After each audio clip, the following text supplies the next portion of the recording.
बिस्मिल्लाहिर्रहमानिर्रहीम अस्सलाम वालेकुम डियर स्टूडेंट। आज हम आईकॉम पार्ट 1 की जो प्रिंसिपल ऑफ अकाउंटिंग की बुक है सुहेल अफजल और MRV चौधरी साहब की, उसका जो चैप्टर नंबर 11 है adjustment and their effect on final account, उसकी एक्सरसाइज नंबर 8 आज हम करने जा रहे हैं। तो एक्सरसाइज नंबर 8 में कहता है from the following trial balance of Arshad, company का नाम ऊपर अरशद लिखेंगे। Prepare a trading and profit and loss account, हमने trading and profit and loss account बनाना है एंड बैलेंस शीट और बैलेंस शीट भी बनानी है for the year ended on 31 December 2015 की। तो हमने ट्रेडिंग अकाउंट और प्रॉफिट एंड लॉस अकाउंट बनाना है और बैलेंस शीट बनानी है और डेट है 31 दिसंबर 2015। अच्छा, अब ये जो कैश इन हैंड है ये एसेट है, इसको आपने बैलेंस शीट में लिखना है, ठीक है, एसेट साइड पे। डेटर्स ये भी एसेट होता है। डेटर्स वो लोग होते हैं जिन्होंने हमें फ्यूचर में रकम देनी होती है, जिन्होंने हमारे पैसे हमें देने होते हैं, यानी जिनसे हमारे पैसे हमें वसूल होने होते हैं, उन्हें डेटर कहते हैं। तो ये भी एसेट है। फर्नीचर एंड फिक्सचर ये भी एसेट है, बैलेंस शीट में लिखेंगे। ओपनिंग स्टॉक को हम ट्रेडिंग अकाउंट में लिखते होते हैं। गुडविल ये भी एसेट है, गुडविल शोहरत को कहते हैं, ठीक है। तो जो शोहरत होती है, जो प्रेस्टीज होती है, वो भी एसेट होता है। तो इसलिए गुडविल जो है ये शोहरत को कहते हैं और गुडविल एसेट होता है। बैलेंस शीट में एसेट साइड पे लिखेंगे। एकमोलेटेड डिप्रिसिएशन, देखें ये एकमोलेटेड डिप्रिसिएशन है 9000। याद रखें ये जो एकमोलेटेड डिप्रिसिएशन है इसको हमने बैलेंस शीट में जाकर एसेट से माइनस करना है। इस एकमोलेटेड डिप्रिसिएशन को बैलेंस शीट में जाकर एसेट से माइनस करेंगे, बैलेंस शीट में जाकर एसेट से माइनस करेंगे, ठीक है। बैंक ओवरड्राफ्ट लोन को कहते हैं लोन, और लोन क्या होता है, लाइबिलिटी होती है, ठीक है। बैंक ओवरड्राफ्ट का मतलब है लोन, लोन का मतलब क्या है, लाइबिलिटी, यानी उधार हमने लिया हुआ है, तो लाइबिलिटी को हम बैलेंस शीट में लिखेंगे। अरशद कैपिटल, कैपिटल भी लाइबिलिटी होती है, इसको भी हम बैलेंस शीट में लिखेंगे। मॉर्गेज लोन, देखें ये लोन है, यानी बैंक से लोन लिया हुआ है, तो ये भी लाइबिलिटी है, क्योंकि लोन भी हमने वापस करना होता है। जो चीज़ हमने वापस करनी होती है, जो अमाउंट हमने वापस करनी होती है फ्यूचर में, वो लाइबिलिटी होती है, तो इसको भी बैलेंस शीट की लाइबिलिटी साइड पे लिखेंगे। सेल्स लेस रिटर्न, इसका मतलब ये है ये सेल में से सेल रिटर्न माइनस हो चुकी है, तो इसको भी आपने ट्रेडिंग अकाउंट में लिखना है, ठीक है। कमीशन अर्न, कमीशन हमने कमा लिया है, तो ये जो कमीशन हमने कमा लिया है ये हमारी इनकम है, याद रखें। कमीशन ये क्या है, इनकम, और इनकम को प्रॉफिट एंड लॉस अकाउंट के क्रेडिट साइड पे लिखते हैं।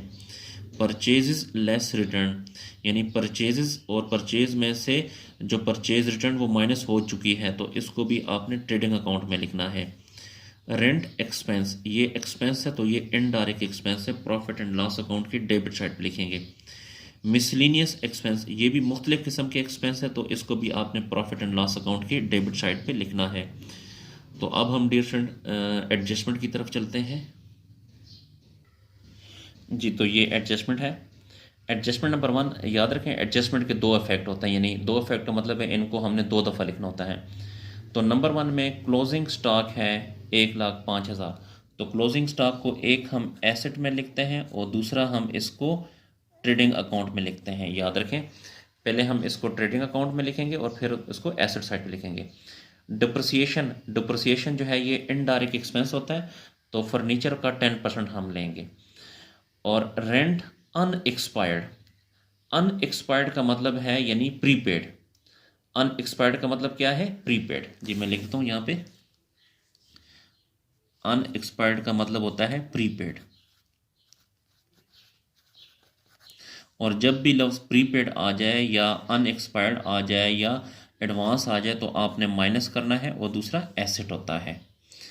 Commission earn but not received, commission हमने कमा लिया है लेकिन अभी तक वसूल नहीं हुआ। कमीशन हमने कमा लिया है लेकिन अभी तक हमने वसूल नहीं किया, लेकिन देखो कमा तो लिया है ना, जब कमा लिए तो ये एक हमारी इनकम हो जाएगी, ठीक है। इसको आपने इनकम साइड पे लिखना है या इनकम के साथ प्लस करना है, ठीक है, या इनकम में लिखें यानी प्रॉफिट एंड लॉस अकाउंट के क्रेडिट साइड पे लिखेंगे। और दूसरा नॉट रिसीव्ड, अभी तक वसूल नहीं हुई, इसका मतलब है कि हमें वसूल होनी है, जो चीज़ हमें मिलनी होती है वो हमारा एसेट भी होता है। एक आपने इसको इनकम साइड पे लिखना है इनकम साइड पे और दूसरा आपने इसको एसेट साइड पे लिखना है। तो सोल्यूशन की तरफ चलते हैं डियर स्टूडेंट। जी एक्सरसाइज नंबर 8, ऊपर आपने लिखना है अरशद, ये कंपनी का नाम है, और यहाँ पे लिखेंगे trading and profit and loss account, और एज ऑन जो डेट होगी वो आपने यहाँ पे लिखनी है। अच्छा, तो सबसे पहले हम ट्रेडिंग अकाउंट में हम यहाँ पे ओपनिंग स्टॉक लिखते होते हैं।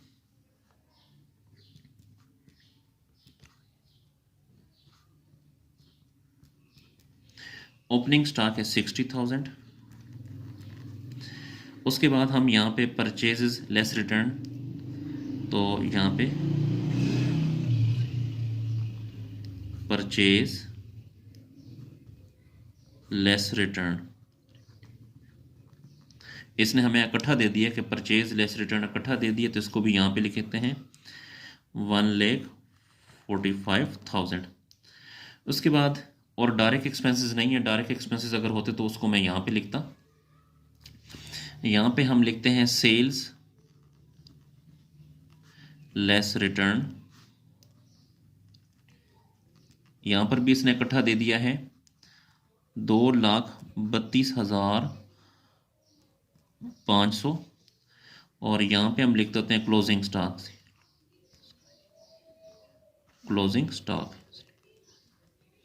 जी, क्लोजिंग स्टॉक है 105 एंड 000।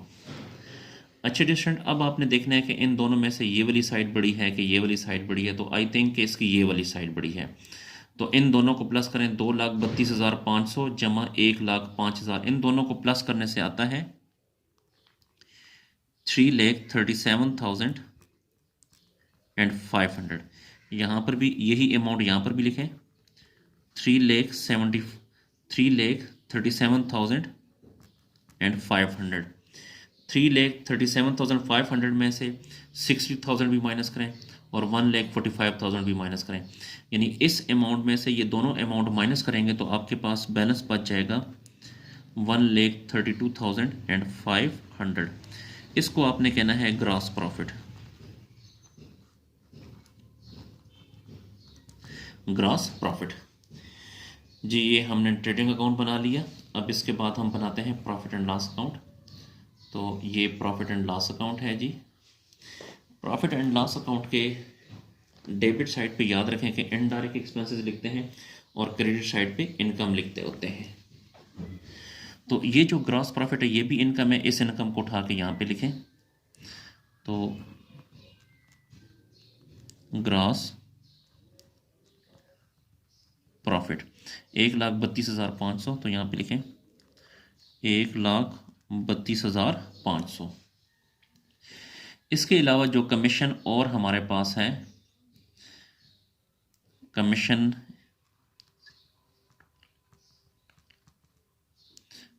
हमारे पास है 15,000, इनर कॉलम में लिखें। और इस पे डिफरेंट अगर आप देखें तो एडजस्टमेंट भी है, तो यहाँ पे commission earn but not received, तो 3,000 ये आपने इनकम साइड पे प्लस करना है, इनकम साइड पे प्लस करेंगे और ये एसेट भी होगा, ठीक है। तो प्लस करें commission receivable, commission receivable, receivable कितना है 3,000, इन दोनों को ऐड करेंगे तो ये आ जाएगा 18,000। ये जो 3,000 है ये रिसीवेबल है, तो इसको अपने एसेट साइड पर भी लिखना है। अब इनकम साइड पर आ जाएं, तो इनकम साइड पे डिप्रिसिएशन ऑन फर्नीचर जो है, यहाँ पे ये देखिए,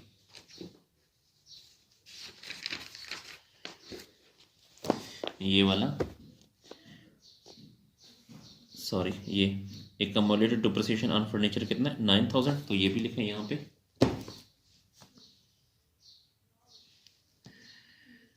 depreciation on furniture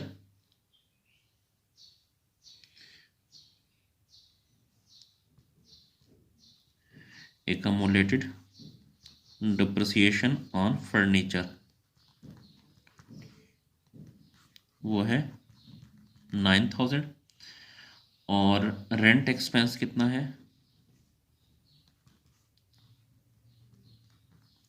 rent expense है 24,000, ये भी इनडायरेक्ट एक्सपेंस है। और डियर स्टूडेंट अगर आप यहाँ पे देखें तो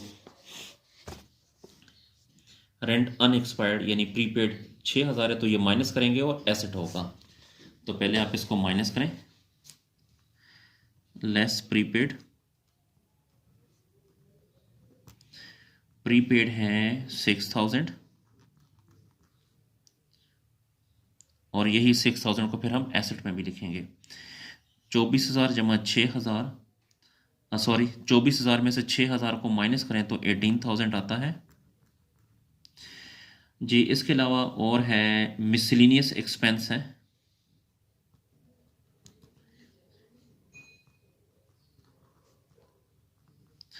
मिसलिनियस एक्सपेंस है 2,500। अच्छा डिस्टेंट हमने इनडायरेक्ट एक्सपेंसेस तमाम यहाँ पे लिख लिए और इनकम तमाम हमने यहाँ पे लिख ली। अब आपने ये देखना है कि इसमें ये वाली साइड बड़ी है कि ये वाली, तो आई थिंक इसकी ये वाली साइड बड़ी है। तो इनको प्लस करें, 1,32,500 प्लस 18,000, तो इससे आता है 150,500, 150,500। ये इस साइड पर भी लिखें 150 और 500। ये 150,500 में से 9,000 को भी माइनस करें, 18,000 को भी माइनस करें, 2,500 को भी माइनस करें, यानी 1,05,500 में से ये तीनों अमाउंट माइनस करें तो बाकी बच जाएगा 1,21,000, 1,21,000। ये बैलेंस आता है, तो इस बैलेंस को आपने कहना है नेट प्रॉफिट। तो इसके सामने लिखें नेट प्रॉफिट, नेट प्रॉफिट जी। तो ये हमने नेट प्रॉफिट भी फाइंड कर लिया। अब इसके बाद हम बैलेंस शीट बनाने जा रहे हैं, तो पेज को ऊपर कर लेते हैं।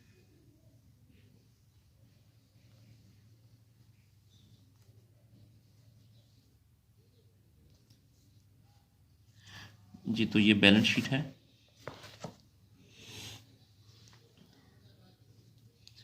बैलेंस शीट में सबसे पहले हमारे पास है कैश इन हैंड, ये एसेट है।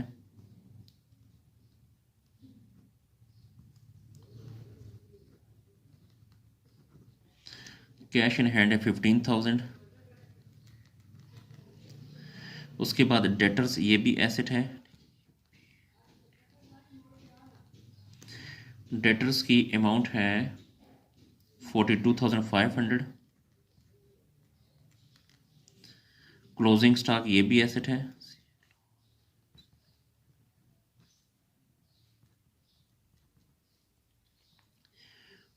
वन 105 एंड 000, ये जो कि एडजस्टमेंट में दिया हुआ है। और प्रीपेड रेंट, ये भी एसेट है।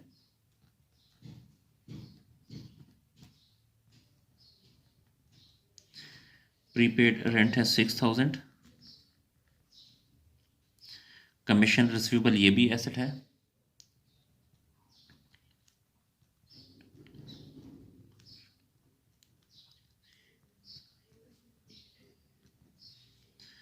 कमीशन रिसीवेबल है 3,000। गुडविल, ये भी एसेट है।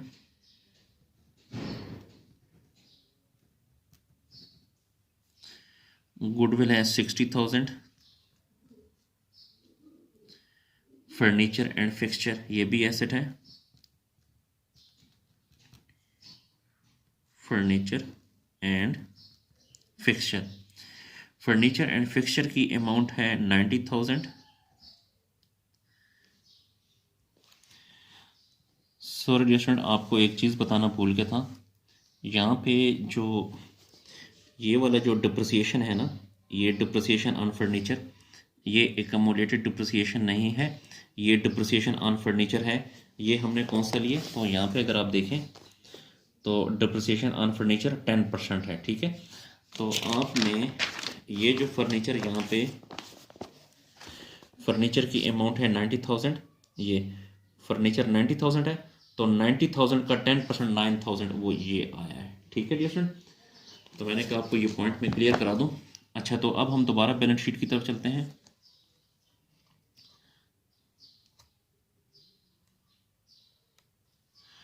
अच्छा, तो इसमें फर्नीचर एंड फिक्सचर की अमाउंट है 90,000 लेस डिप्रिसिएशन। डिप्रिसिएशन एक 9,000 जो कि ट्रायल बैलेंस में दिया गया है और एक 9,000 जो कि हमने फाइंड किया है। ठीक है, तो इन दोनों को प्लस करके आपने यहाँ पे लिखना है। तो प्लस करके अगर आप देखें तो ये बनता है 18,000। ये जो 9,000 है ये हमने ट्रायल बैलेंस से उठाया है क्वेश्चन में से, और ये जो 9,000 जो कि हमने 90,000 का 10% लिया है। ठीक है, तो 9 और 9 कितना होता है 18,000। तो 90,000 में से 18,000 को माइनस करें तो 72,000 होता है। 72,000 जी। अब इस साइड पर आ जाए, बैंक ओवरड्राफ्ट ये लाइबिलिटी है, तो यहाँ पे लिखें बैंक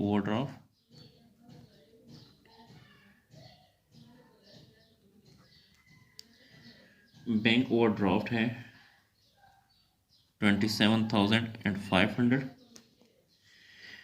और मॉर्गेज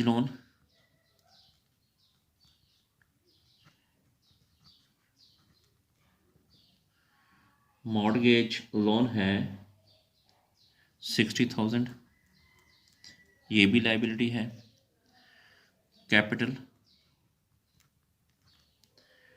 कैपिटल की अमाउंट है 95,000, लाइबिलिटी है। इसके साथ आपने प्लस करना है नेट इनकम। नेट इनकम है 1,21,000।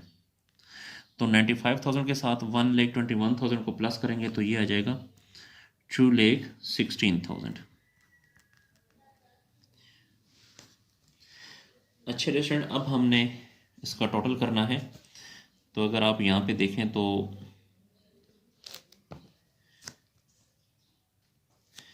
इन तीनों को प्लस करें, 27,500 प्लस 60,000 और प्लस 21,600, तो इससे आएगा